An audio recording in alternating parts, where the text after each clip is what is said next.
Have you ever wondered what happens the moment you type youtube.com in your browser? Your computer does not actually know where YouTube server is, and that's where DNS comes in. DNS stands for Domain Name System. Imagine you want to call a friend, you know their name, but your phone needs their mobile number. And similarly, the browser.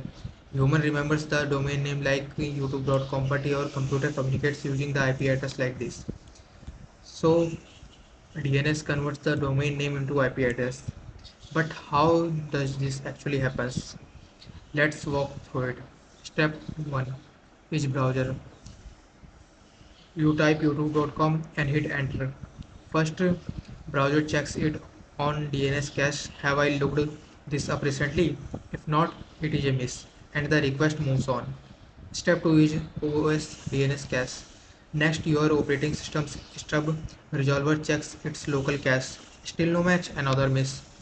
Then the recursive DNS resolver.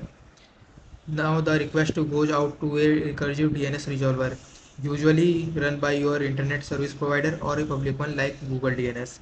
This resolver's job is to find the answer on your behalf. Now, walking on DNS hierarchy. The resolver starts at the top and works its way down. It asks a root DNS server.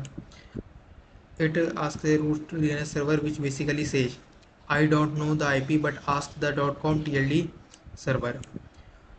The resolver then asks the .com TLD server and the TLD server says, I don't know the IP either but here is YouTube's authoritative DNS server. Finally, the resolver asks that authoritative DNS server for youtube.com something like ns1.google.com and gets the real answer YouTube's IP. Cache, step 7 is caching the answer. The resolver sends back the IP address back to your computer, and along the way the resolver, your OS and even the browser stores a copy of it. This is called TTL, time to live. As long as the TTL has not expired, the next lookup for youtube.com skips the entire TLD authoritative chain and just reuses the cached answer.